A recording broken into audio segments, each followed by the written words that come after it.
Good morning, good afternoon. Thanks everyone for joining and welcome back to part 2 of Ask the Recruiters Steps to Success.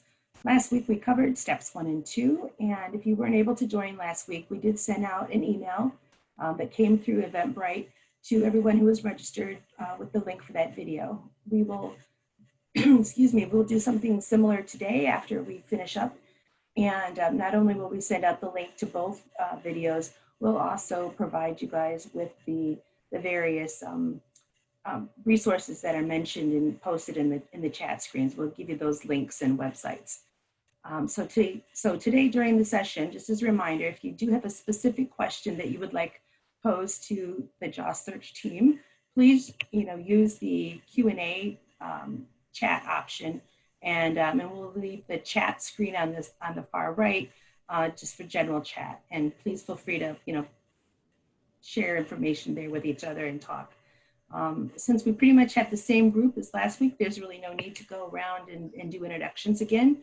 We've got Adam, Dan, and Helena, and let's just use this time as productively as possible and get right into steps 3 and 4, which are interviewing and closing the deal.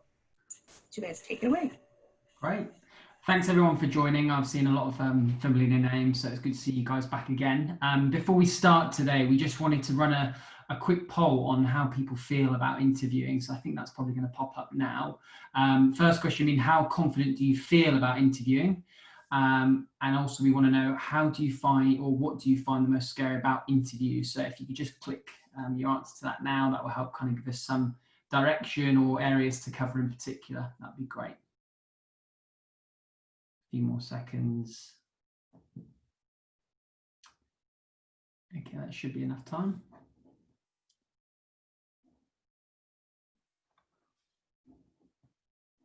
And let's see what the answers were there. Cool. So how confident are you about interviewing? So 78% said confident, which is great. And then what do you find most scary about interviews? It looks like it's between general small talk and selling myself and saying what I'm good at. Okay, great. Brilliant. Well, as Terry mentioned, last week was more about how to build kind of the ideal resume or what your resume should look like, and a bit about applying for jobs. So I think we're going to take it from today that we assume that you've been requested for an interview and what the preparation looks like before, how to perform during, and what you should do to follow up.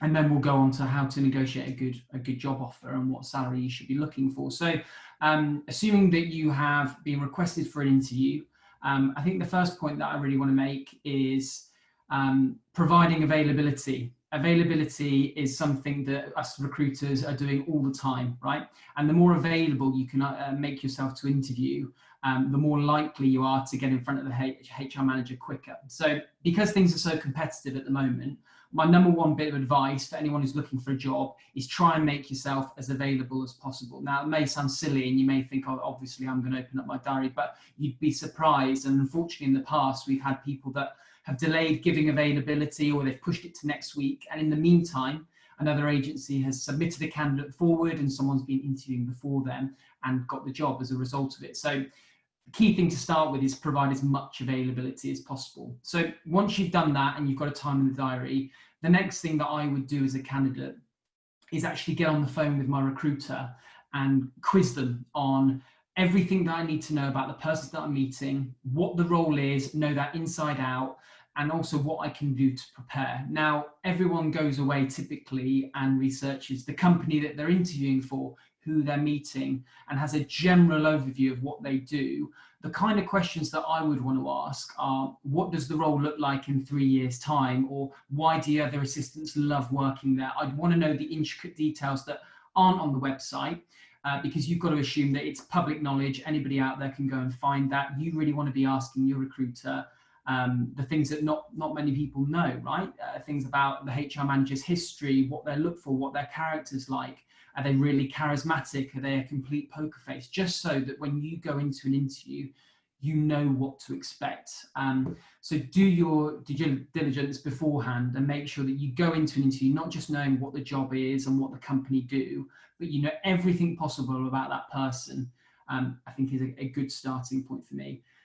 The second bit that I kind of focus on, especially in kind of the age that we find ourselves in now is technology, right? Anybody who's looking for a job should be really serious about the laptop they're using, the webcam they have, the quality of their voice through the screen, because that will have a huge impact on how the interviewer views how well it's gone. For example, 2 weeks ago, I had a candidate that interviewed for a role, and her internet was rubbish, and it almost cost her progressing in the job. They gave her the benefit of the doubt, and she stayed in the process. But it's a really good example of when you're face to face with someone, you don't have to think about technology, right? You're speaking in person. It's very natural. Whereas because it's so isolated, and a Zoom call is very much, it's quite an intense environment, you have to make sure that it's almost as if that person is sitting on the other side of the desk or wherever you're doing your interview from. So I would treat it really seriously. Look at what your Wi-Fi speed is.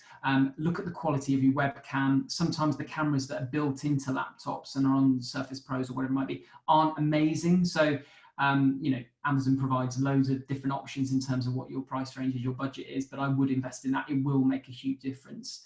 The second thing, and it's a small thing, but make sure that your camera is at the right height. I've spoken to so many people that I've just basically interviewed their necks or their chins, and it might be laughable to say that, but it does make a difference. And do your best to almost look straight into the lens. I know it's not natural, and obviously now I'm not doing that, but when you interview with someone, what you want to see on the other side is almost what you'd hope they see in person. So try and get in the habit of looking into the camera. I know it's not natural. I'm not asking you to be the next TV star, movie star, and go down that route, but it will make a difference. And have it eye level. It needs to be at the right level, because again, it will just be unnatural.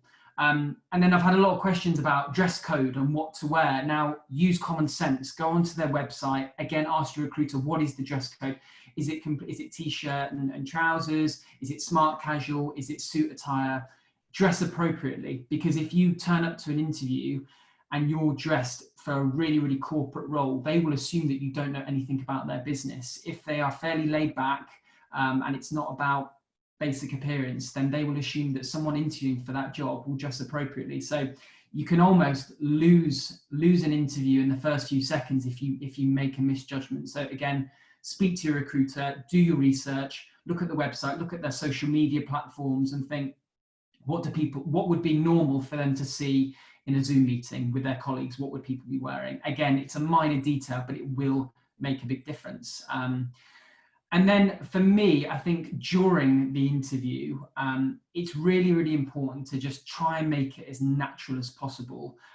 It is hard over Zoom. It's not an easy skill to do. For me personally, I know I'm much better in person. I can have more meaningful conversations with people. I feel more relaxed. I'm able to put across some of my charisma and my personality. It's much, much easier to do. But you want to just try it and stay relaxed. Don't become robotic. It's okay to have notes around you, but if you start reading notes to the right and left of your screen, it's going to become quite obvious. And as always, and we mentioned earlier, have great questions to ask, and have a question in there that's going to differentiate you from someone else in the process. So if that HR manager is interviewing 5 people that day, you want to ask something, or you want to mention something, or tell a bit of a story that is going to make you stand out, because ultimately they're gonna group those people together and they're gonna make a judgment. So for example, if 5 people are interviewing for a job, 3 might go through to second round. To make sure that you get in front of if you get into second round and you get through the process, you want to have something in the back of their head that they remember from you, or something that makes you stand out, would be my bit of advice. I'm gonna let Adam and Helena add to the conversation and maybe say some of the things that they would say, and maybe talk about post-interview. But from me initially, those are the things that I see all the time that people maybe could be doing better. And just as a bit of general advice, I think that's how you should conduct yourself in an interview. But guys, feel free to jump in if you had anything more to add. Yeah, just similar to agree with all the things you said. I think, yeah, because it's more sort of, well, especially in the UK now, with the recent sort of government updates, it's more likely you're probably going to be doing video interviews at the moment. The only other things I would add is just to make sure that if you are like most of us living with someone else, that you know, you let them know that you've got an interview, so they're not sort of walking in and out, you know, having a chat, having a laugh, or watching TV in the background. Distractions like that are really, really off-putting, not only for you as being interviewed, but also for whoever is interviewing you. And maybe I'm a little bit old-fashioned, but I would always say go overdressed. Like, I don't think anyone's gonna sort of put a cross against your name for being too smart. And quite often, if you look at companies' Instagrams, and you sort of, a lot of companies have been posting pictures of all of their employees on Zoom together, and you might see, I mean, if you see sometimes that, you know, when you're working from home all the time, you might be in your leggings and a t-shirt, but obviously that's just not appropriate to do for an interview. So, you know, you might be able to do that once you start working there permanently. And also the joke of sort of people dressing just halfway, you just never know what's going to happen halfway through. Imagine you have to, you know, get up for some reason. It's just not worth it. Just put jeans on as well, or whatever it is, trousers as well. And then my other pet hate really is just, like Dan said, I think it's really important to prepare and know exactly, like, be able to talk through your CV without without regurgitating it. Basically, you don't really want to have to look at your CV and refer back to things. You want to have it in your mind and have clear reasons why you left roles, where the gaps are, the reasons for those. But you also need to balance it with not wanting to sound like you've just rehearsed every single answer, because there are obviously sort of the typical interviewer questions that they might ask you, but it's so obvious to tell when someone's just sort of literally is just kind of reading from a script, even if it's not that they're actually reading from it and they've just got it in their head. So just try and be natural and don't feel like you've got to you know, answer straight away. It's fine to take your time and sort of just process the questions so that you can actually articulate yourself in a better way. And I'd almost recommend that more on Zoom, because I don't know whether you guys find it, but it's really easy to feel like you're sort of cutting people off on Zoom, because you don't have that natural kind of, you can't really pick up when someone's about to stop talking, and there's often lots of lags and things like that as well. So it's actually better just to wait, make sure they finish talking, because the last thing that, you know, you want is for them to think, God, this person's rude, they just keep on cutting me off. So yeah, just take your time, take a deep breath, and then you can consider your answer, and you'll probably have a much better answer by doing that as well. Adam, do you have any other tips to add to that? Yeah, so on the poll, people said that small talk was something that worried them, and small talk is very difficult. Answering questions about yourself, you can rehearse to some degree, but small talk could go literally anywhere. How long do you do small talk for? What should be the topics that you chat about? You know, every English person just goes straight for weather, which is great, but I don't think it's the same in America. There are certainly topics to avoid. Politics being one. Do not go straight in with politics. It's a terrible idea. Anything like that that's very emotive, anything in the news that you don't know that that person may or may not have some kind of like strong emotional response to. You know, there are certain things that unify people, talking about, you know, where someone is, how things are, where they are, you know, staying safe, those kind of things right now are obviously talking constantly, but that's not going to differentiate you. I think there is a way of standing out with small talk and using small talk to your advantage. It can be, you know, if you're asking how someone's week's gone and they say, yeah, great, how's yours? You could even drop in something interesting that you've been doing that reflects positively on you. It's like, I've had a great week actually, you know, doing some charity work and it went really well and this happened. Oh, fantastic, tell me more about that. You know, you start the interview in a way that you've kind of decided. It's steering it down a conversation path that puts you in a positive light, and it's not necessarily what the interviewer might have planned, which differentiates you and, you know, gives you some level of control of where the interview starts, because it's down a conversation topic that you had planned. The other thing is that you can do a little bit of research into the person. You know, you can look on their LinkedIn, look at things that they've been involved in, look at posts that they've liked. You might find some interests on there that you share with those common interests. And that could be something to discuss. You know, say that you've seen a post on LinkedIn about something similar to what they've liked recently, and that could get some conversation going. There's a million and one things that you could potentially talk about. So it's more just make sure that You stay away from the potentially dangerous topics, regardless of whether they're happening in the news. Stay away from the topics that everyone discusses. So right now, obviously, COVID, we don't want to go straight into that.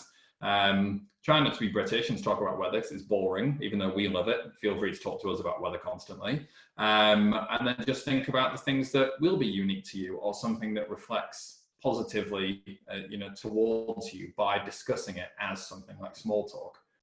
In regards to how long small talk should go on for, it depends on the conversation. If it's going really well and they're absolutely loving talking about something that you find interesting, keep it going.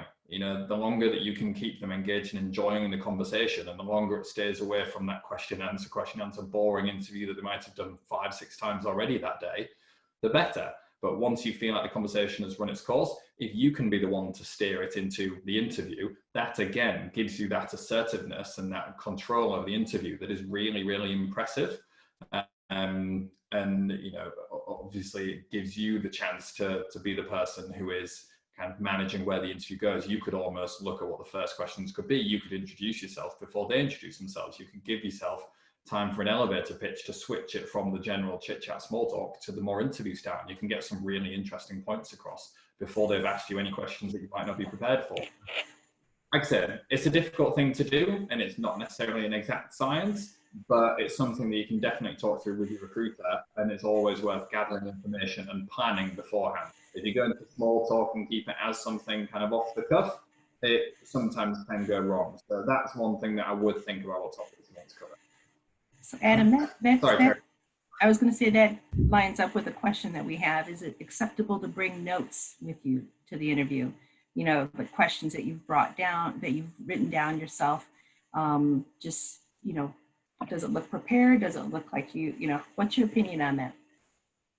I'd say it's definitely acceptable. The one tip I'd probably give you is, rather than sort of writing full notes, just to write sort of words so that you can kind of glance at them and just something that's going to help you remember what it is that you might want to get across. But it's not, you'll have to still freestyle it. It will basically just remind you to bring it up, but therefore it won't be a script or something that you sort of need to read from. It's something that you can just take a glance at. But I totally get it, especially when you're nervous. Sometimes you just suddenly feel like your mind's gone blank and you panic. So just having that can actually just give you the confidence, and you might not even need to use it. But so I'd probably just use like sort of phrases or words that will just kind of jog your memory. Mm-hmm. I think one of the things that was the poll at the start as well was around selling yourself. A lot of people do struggle with that as well. As an assistant, it's your job to be selfless, constantly selfless, and support someone else and make them look like the rock star instead of yourself. So a few tips in terms of how to sell yourself into. You don't need to go in and say, I'm the best assistant in New York, I deserve this amount of money, I've supported this person. I'd almost try and phrase it as if you've worked on a project before and you've been given feedback by this person, and that's what they said about you. So direct it to another person on how they've spoken about your performance, instead of going in and going, I can do this, I can do that. That's why sometimes notes can be quite good, or little phrases in terms of projects that you've worked on. And I love specifics. If you can mention how many people were at an event that you put together, and off the back of it you had this amount of investments into the firm, that you can give statistics, and statistics are often the best way to back up an argument. So if you're asked in an interview, how would you sell yourself, or what differentiates you,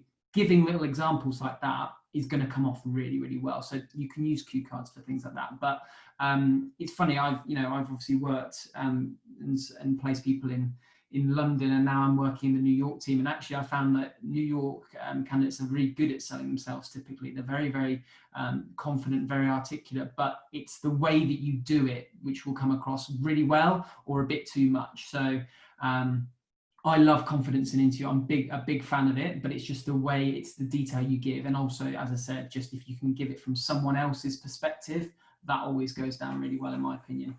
Adam, did you want to talk about maybe a bit like post-interview and how you should follow up? Or we have one more question before we get into post-interview. And Dan, that was a great idea with kind of talking about yourself in third person, right? That's a good point. How about, have you ever had candidates who've come back or mentioned that there have been like strange what might be, Google type questions, like how many, if you were a tree, or what can you do with this paperclip, are some examples that were shared here. How do you suggest people try and think on their feet for those kind of questions? I think you'll either get completely thrown off by it, or it'll be something that you manage. They might say, how many tennis balls are in New York? I think those questions are overused for the wrong reasons. Google started making them famous by looking at those questions as ways of testing just how people's brains work. There was no reason to try and, no real idea of what the correct answer is, but it's how you work it out. I know we did a webinar recently with Anne Hyatt, and part of her interview with Jeff Bezos at Amazon was to do a question like that, and then literally worked the whole thing out on a whiteboard. Now, I'm not saying that would happen. They'll probably just have Googled interesting questions to ask in an interview in some cases, and they'll have come up with one, and I don't think they'll know why they're doing it. So I think as long as you can stay calm and just think, okay, well, let's just think about my thought process. Most of the people who are going for these jobs are very diligent. They are very pragmatic. They think things through very well. That's why you're all very good at your jobs. And so use that skill of just slowing things down, thinking it through, and just showing how your brain works. But I do think questions like that come up because a lot of people, it's not their job to interview. They might be a CFO, and they hate doing interviews. They have to do interviews because they need a new assistant, but they don't know how to interview. It's not their job. They've never been trained on it. They work in finance. And so they've Googled a few questions to ask, and they might come up with one like that. And it's unfortunate that they have. But if you can kind of steer your way through it and just prove that you're a critical thinker, I think you'll be absolutely fine. I think the point that Dan made about selling yourself is really important. I just wanted to raise one more thing on that. With selling yourself, you can't just say all of the great things about you. It just doesn't work like that. You can't just say, oh, well, I'm super hardworking and I've got really good attention to detail and all these kind of things. It's just a list. The way that I've always told people that I like seeing from people when selling themselves is to just tell the story of your life and your career and the things that you've done, and give the parts of the story that demonstrate the things that they want to see. So if you know what the role is, you know the person that they're supporting, and you've read the job description, and you get a good idea throughout the course of the interview of what skills and experience they're looking for, whenever they're asking you questions, if they say, oh, what kind of things make you good at the job, or what are your strengths? Rather than just saying my strengths are I'm hardworking and dedicated and blah, blah, blah, just tell them a story about something that demonstrates those things. By, one of my strengths I actually demonstrated in my last job by this happening, and then I did this, and the result was this, and everyone was really happy. And that makes you unique, because somebody before you has probably said I'm hardworking, but very few people will have given the exact story that you're going to give them, because they probably won't have done that in their lives. So it's just another way of, rather than the awkward saying nice things about yourself, it's just relaying a story that demonstrates the things that are great about you. And most people feel a lot more confident doing that. And it also differentiates you with a unique answer. So always try and think of, just demonstrable examples of where you've done well in your career and what's that shown, and is it relevant to the job that you're going forward for. One other thing I just wanted to add as well before we move on to the sort of closing the deal is just in terms of, Terry, you mentioned at the beginning about people have this sort of fear about asking questions at the end of interviews and what questions they should ask. And I really think this is something that really shouldn't be overthought, because actually, as we, whenever we interview candidates, whether it's candidates registering up for us or candidates registering, coming to interview to actually work at Job Search, you're not sort of expecting some groundbreaking question. You really, what actually just looks bad is when you say, do you have any questions? And they just say no, because it just gives off the impression that they're not that interested, they're not that engaged, they're probably not that excited. Whereas even if someone just says, what do you love about working at Job Search, or what do you find the most challenging about working at Job Search, or even better, if they've done a little, you don't have to, if they've looked you up and found an interest you might have, or a previous job that you did, or how did you find the transition from here to Job Search, let's say. It's just showing that you're interested, basically, and that's all they really want to see. So don't overthink it and think you have to come up with this really complex question. It's just having questions at the back of your mind, and those are the things you can prepare, And you also will probably find that during the interview, if you've got some in the back of your head so that you can kind of relax about that, you probably will come up with other questions during the interview that will just happen naturally as well. Yeah, don't overthink it. Yeah, I think that's a good point on having a notepad with you as well, is that during the course of the interview, if you hear something that you're interested in, make a note of it and ask a question at the end. It shows that you've been paying attention throughout the course of the interview and shows you can think on your feet enough to come up with a unique question based on what's happened throughout the course of it. And then like Hel says, try and ask questions during the interview as well. I think, you know, being somebody who interviews a lot of people, it can get a little bit monotonous if we're just asking loads of questions. We love hearing the answers, we love hearing what people have to say, but if it's just us question, answer, question, answer, question, answer, it can start to get a bit repetitive. And so internal hiring managers will have the same experience. If you can change it to a two-way conversation, you're asking them questions as they're asking you questions, and it feels much more conversational, that's going to be, again, something that'll make you stand out. So by no means should you just, you know, answer a question with a question and not answer what they've asked you, but follow on from what they've said. You know, if they ask you to demonstrate something, you say, is that something that you find useful as a skill set in the business? Is there anyone else that has had a similar experience in the company? Oh yeah, this person. Oh, what's their experience been like? Have they progressed well within the company? And you can start to find out what people similar to yourself have accomplished in the business.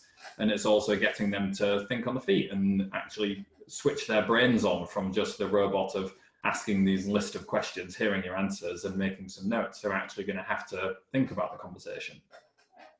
So we had a question that that's come in that kind of segues into closing the deal. If there hasn't been much clarity about the salary range during your discussion, is it okay to bring that up or discuss that with who within your interviewers, and if it's in general okay? What would you guys say? I would say, in my experience, I think salary is a better conversation to have with your recruiter, because they are the person that's going to try and get you the best package. And if you bring up salary in an interview, sometimes it can be slightly off-putting. So if I'm interviewing someone and then they bring up salary at the end, it kind of just throws people off a bit, because money is a delicate issue for a lot of people when they join firms. They want the right package. They want to know that it's a competitive salary.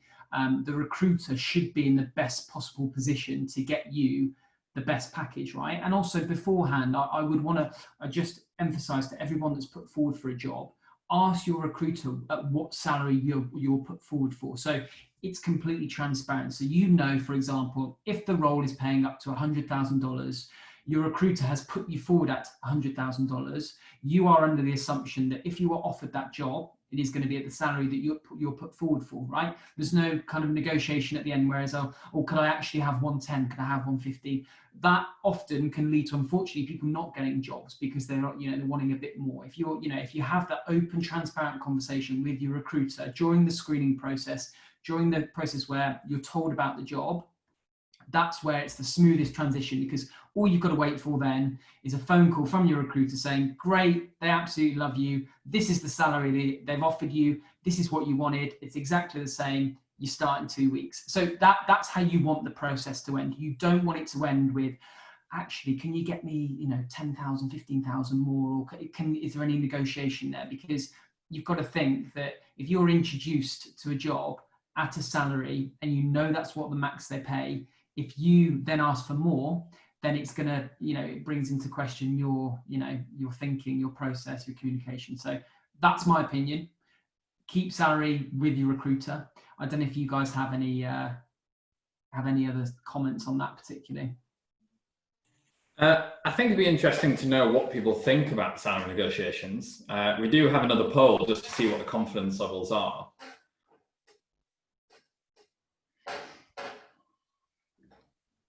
So if everyone wants to answer that, it'd be interesting for us. Let's give it another few seconds.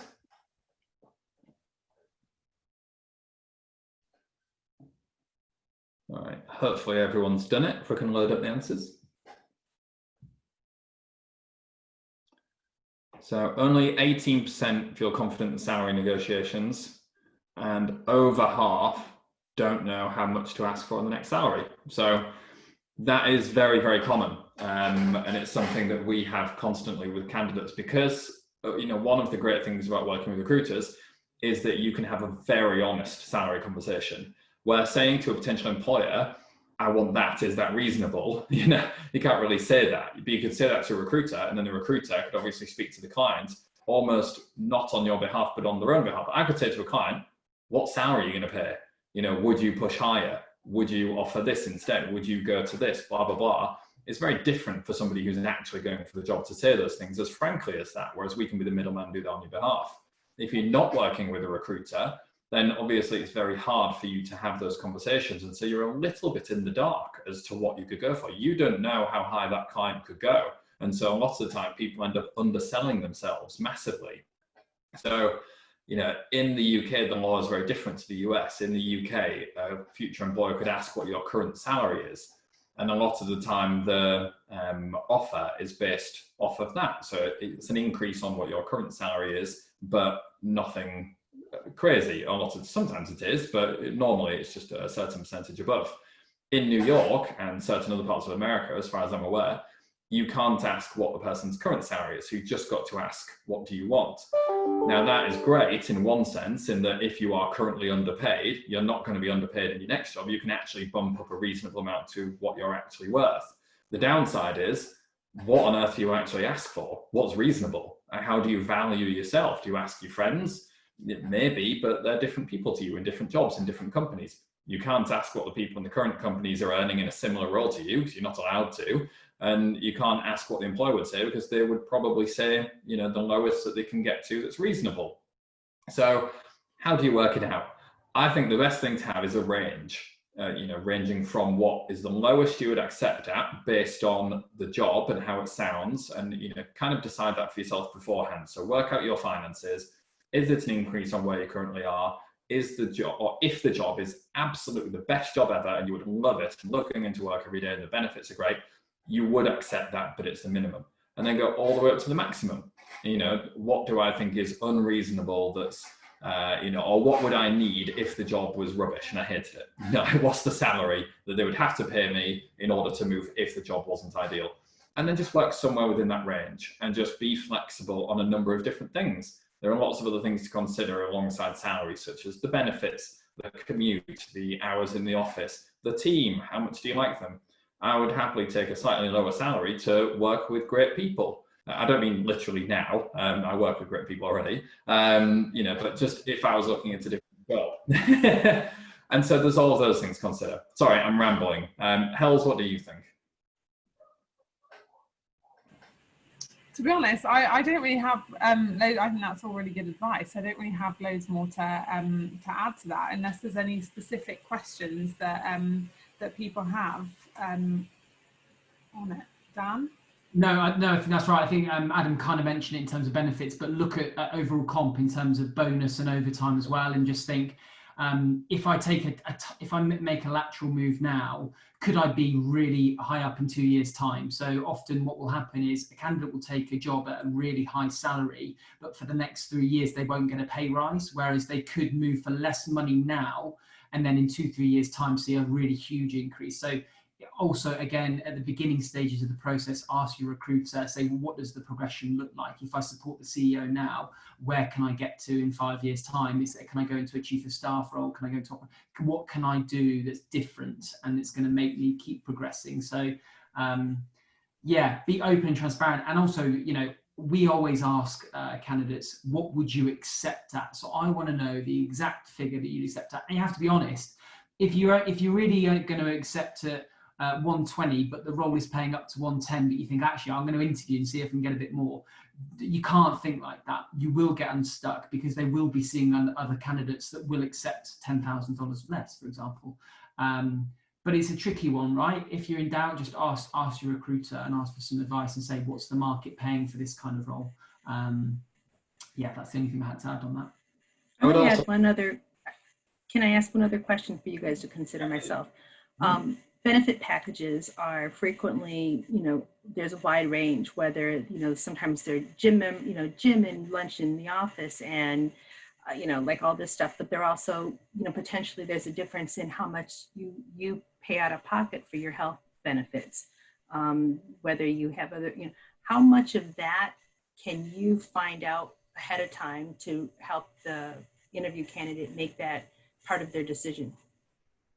I think recruiters can find all of it out. Like a good recruiter should be able to give you all of this information before you even go forward for the job. It's very hard if you're not working with a recruiter, because to ask all of those questions in the first interview is very presumptuous. You might as well ask where you're going to sit. You know, if you're asking all of these things, really they just want to assess in that first round, are you a good fit for the business? And then you get into the nitty gritty a little bit further on. I think you need to know that the base salary is somewhere in that range that you would be happy with. So realistically, if the salary isn't advertised on the job advert that you've applied for, I don't think it's unreasonable to ask what the salary is at the end of the first round interview if things have gone well.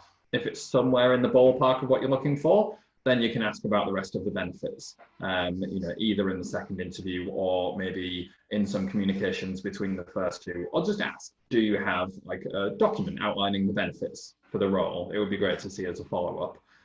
You know, it's a good way of following up from your interview as well. But there are, like you said, so many things to consider that would make a role worth it. But that's why I said lay out beforehand what all of the factors are that would affect your decision. And if not having 100% healthcare is a huge thing for you, where even if the salary is 20k more than you were expecting, then you've got to make sure that you have that consideration from the start and find that out as early as possible. There's nothing more frustrating than getting to the end of a process, which could have been 5 stages of interviews, and realize that you're just not aligned on all of these things. So the interviewers and the companies don't want to waste their time either, and I don't think they'd find it unreasonable for you to ask those questions relatively early on. So there was a question in the chat, is it okay to ask for a higher salary in the current climate? So this is like an economic issue to a certain degree, in that there are an abundance of candidates and a scarcity of roles. And what you would expect, just in basic theory, is that people will start to unfortunately undercut each other. If there's a role to 100k and you've got 5 people whose salary requirements are 100k, and one of them says, well, I really want the job, so I'll do it for 90, this might start to happen because a lot of people are out of work. I think in our industry that we work in within private equity and alternative investments, we haven't seen it happening. These companies are doing very well financially for the most part, and so there's no reason for them to cut salaries in any regard. Most of the time they have strict salary bandings that they stick to, which can be frustrating at the top end if somebody wants 5k more and the salary banding doesn't allow it, but it also means that they don't go down anywhere. They stick to what's fair and what's reasonable across the entire business. I can't speak on behalf of other industries. I imagine that people will start to reduce salaries as more and more candidates are willing to accept slightly lower salaries just to get a job. I think if you're going for a job in a company that is doing quite well, I don't think it's unreasonable for you to ask for a salary that is slightly higher than you're currently on, and they'd never be able to check. They might think it's your current salary anyway, and that's the whole point of this law coming into place. Any thoughts, Dan? No, I think you've basically covered it. You just want to position yourself in the right way. I mean, I've interviewed assistants that have got 3 years of experience and 20 years experience, and they're asking for the same amount of money. So it's, you know, it's down to often the recruiter or the market itself to kind of manage expectations. But I wouldn't undersell yourself as well. If you know that you are worth $110,000 a year on the base, if you were going to start applying for roles at 85, in the recruitment process, the question might even be asked, do you think this role is a bit too junior for you? Or do you think this would be a step backwards for you? So these are things you have to consider. I appreciate that we're in, you know, really, really tough times where, as Terry mentioned right at the start, you know, getting a job is the priority. And sometimes it doesn't matter. It might not be your perfect job, but it's getting in the door somewhere. But somewhere along the line, you've got to think, you know, it will bounce back at some point. And in 6 months' time, are you going to be regretting the decision to take the first job that was offered rather than waiting out, if you could, for say 3 or 4 weeks more and seeing what comes your way? So it's a difficult one. So when money is brought into question, it always causes difficult conversations. Practice these conversations with your recruiters, you know, so that when you are speaking to hiring managers, or if these conversations come up, you know what to say, you know how to position yourself. And with all the advice we're giving, you know, a good recruiter should ask these questions, and it should be like an interview before you get to the interview. So it's some practical advice to use along the way. I feel like I'm babbling on. How's any further things about that? Yeah, I There's a think. question. Oh, sorry. No. No, to reiterate about sort of just knowing what your range is basically, and also not being too fixated on a specific number, because I think sometimes people are so focused on getting exactly the number that they want to be offered that actually they do sort of overlook the impact that actually the benefits, for example, can have. And I mean, I do temp recruitment, so I'm not sort of negotiating permanent salaries, but I am negotiating temp rates, and things like free lunch, free breakfast, gyms on site, and they make a huge difference. And over the course of the year, they add a lot onto your salary. So it's just to be sort of open-minded and not just too fixated, but equally do your research and know your worth as well. We had a question about the salaries being high. We're basing this on New York. So job search at the moment, predominantly in the US, are just focused on the New York market, and the salaries there historically have been very strong. I can't say what they are in the other parts of the country, but a senior EA could earn 100 to God knows what on the base. Depends on what industry they're in and who they're supporting. So in regards to actually negotiating the salary at the end, realistically, there shouldn't be a huge negotiation if you've been honest from the start, and if you've done your calculations from the start and understood the benefits. You don't want to get to the end and then change your mind and decide you want 5k more, because it reflects very poorly on you if it goes against what you've said to them throughout the course of the process, and is not going to have the best kind of momentum of you starting the job if you've gone through this really difficult negotiation right at the end just to get a little bit more out. They're going to be more reluctant to raise your salary further down the line if you've fought tooth and nail for 5k you never mentioned 3 months ago at the start of the process. It's better to start in a positive way, be upfront, be honest, accept what you say, you'd accept that, and then you're much more likely to have a positive career there with salary reviews and things like that. If they come in and lowball you, for example, which can happen, you never know, and they offer you less than you said you would accept that at the start, don't be afraid to know your worth. You can push back. Sometimes companies, like anyone haggling, if you've ever been to a country where you have to haggle in markets and stuff like that, they've always come in low because they want to save a little bit of money, and it does happen.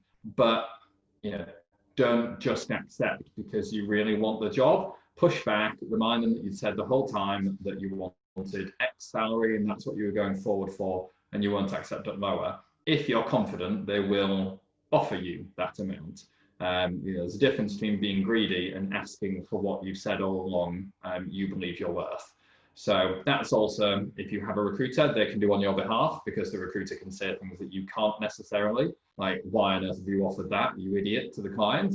But don't be afraid to hold out for what you do truly deserve.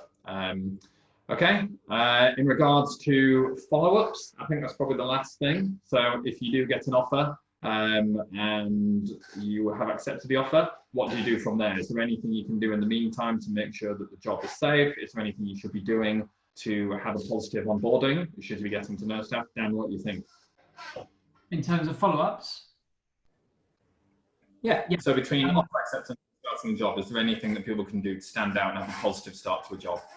I think part of that comes from the questioning. So I would always want to know what the first 4 to 6 weeks looks like in terms of my onboarding process. Who's going to be training me? Who am I going to be reporting to? Especially in the virtual world that we're in now, it's not as simple as going into the office and giving everyone a hug, right? It's just not that easy anymore. So you want to know who you're catching up with at the start of the week, who you're checking in with, what's expected of you. I think most jobs aren't expecting people at day one to know everything, but there is the expectation that people will get to grips with things fairly quickly. So set yourself up for success is my key bit of advice, and that comes from towards the end of the interview process when you think things are going well, and if they ask if you've got any more questions. I'd always want to know what my first month looks like, because that is really going to dictate if I accept the job, what their protocol is, how they look after their employees. And as I said, it's going to set me up for success going forward in the actual job itself. So that's what I would do at that point. I think in terms of follow-up notes after interviews in general, or speaking with recruiters, I always really appreciate it when a candidate mentions specific things that we've talked about in that conversation. If we've talked about cats or dogs or children or whatever it might be, if you can mention something specific that we've chatted about, that you really enjoyed talking about, that you're excited about in terms of the role itself, that always goes down really well. And before you send it, for example, say if you interviewed for a firm and the HR manager gave you their email, instead of just emailing them straight away and making loads of typos, loads of grammatical errors, and it not being the best message, send it to the recruiter first. Let them see, almost CC them in if you're comfortable to do so, just so the last thing that they think about when you think of your candidacy and your application is a positive, not it's a bit sloppy. Did you actually understand that conversation? You want to make sure that it really leaves a good taste in their mouth, I guess. That would be my bit of advice. We've got a question, what are all my rosettes from? You want to explain? Yeah. There we are. Fifth place in a beauty contest. And won the first 4 places. That was it. Now they're horse riding, not for me, unfortunately. I was rubbish. Did we have any other questions? Yes. You do. We do have one in the chat that says, can you make a switch from law firms to private equities? Or do you guys find that firms are, kind of fixed on having specific, experience with, with finance firms or educational or that kind of, industry specific experience? Well, right now we have a role at the moment, which is for a hedge fund who are looking for somebody with some legal experience. So if we had an EA from a legal background who wanted to make the move, that would be a perfect opportunity. There are departments within alternative investment businesses that actually require some of the skill sets from other industries certain times. And so if you look for the right job within that industry or within that business that matches the skill set or experience that you have, then you can transition.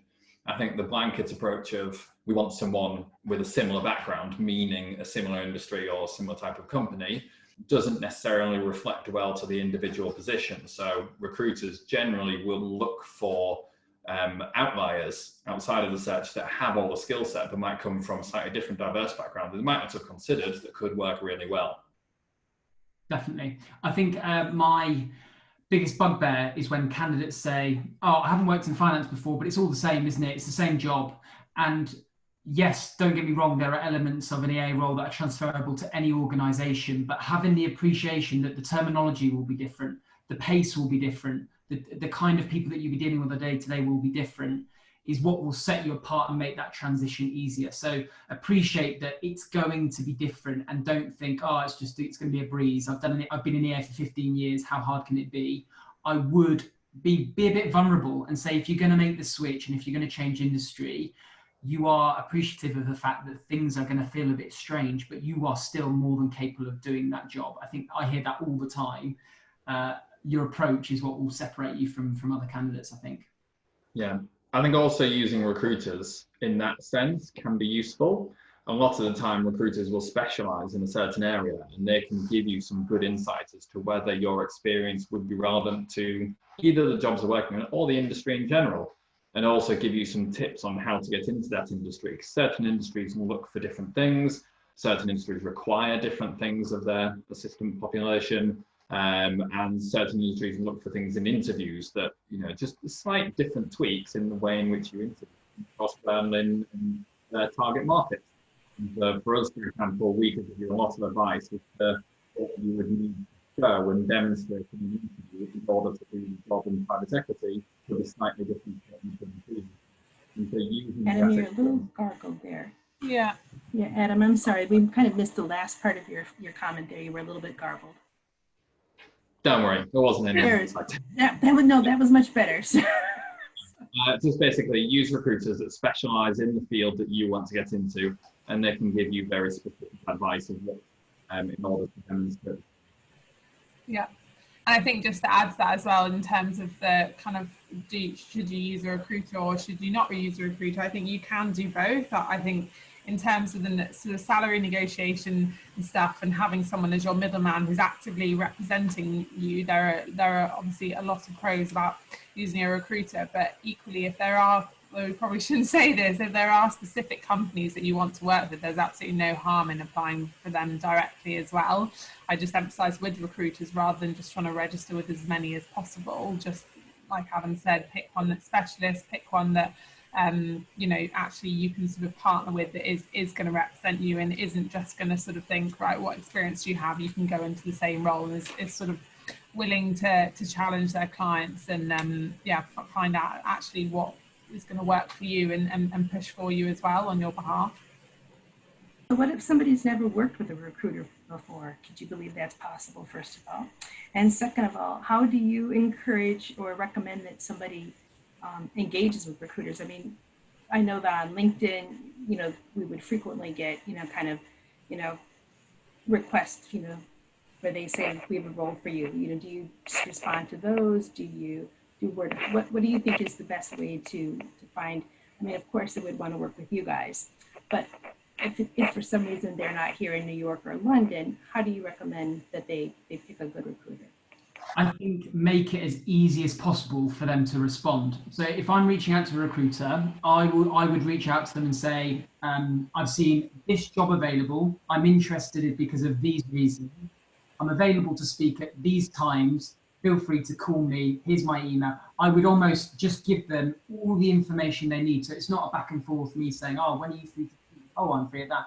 Just give them all the information and then follow up. If they don't respond, then follow up. If they don't respond again, then move on, because that's rubbish recruitment. But you know, if you've never used a recruiter before, great. I mean, a lot of people have never used, they've got all their jobs through referrals or they've applied directly. Fantastic. I think if I'd have never used a recruiter before, don't be scared to ask for advice. You know, the probability that you haven't had to do the whole recruitment process, the pre-screening, you might be out of interview practice, you might just ask for advice. But in terms of initial reaching out, just make it as easy as possible for them to get back to you. I know this can be tricky when you're looking for a permanent role, because obviously a lot of the time you don't want people necessarily to know that you're doing that. But if you can find a way to get someone to make an introduction for you that's already used them, I absolutely love referrals. So if a great candidate of mine has a referral, I'm realistically probably going to get back to that person quicker than I am someone sat in sort of the applications of a job inbox. So if there is any way that you can find someone that can just make an introduction for you, it will definitely pay off. Yeah, I'm sure all of us not have. Not like the person that's introduced you.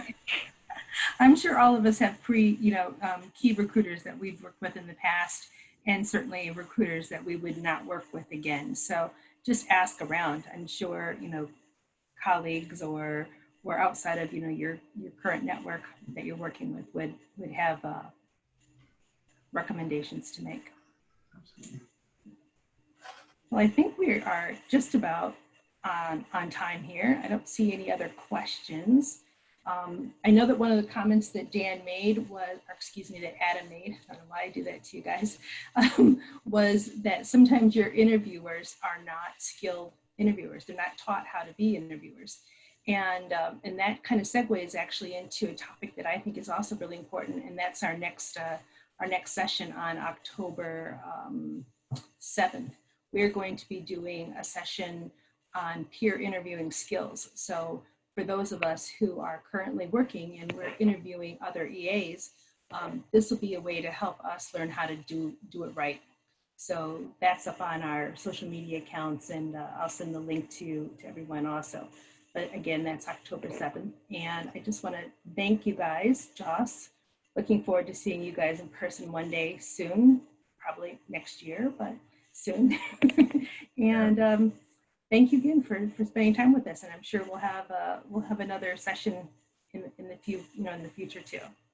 Yeah, definitely. Well, to everyone who attended, thank you very much. We will be sending out the recording so you can have a catch up on all this. I will send any links that we think are helpful from our resource and our blog as well. So If anyone has any extra questions, feel free to drop us an email anytime. It's adamdan@justsearch.com. I'm sure Terry will send out all her contact details as well afterwards. But just thank you very much for attending. Thank you so much, everyone. Thanks, everyone. Have a good day / evening. Okay. Likewise. Bye. Bye-bye.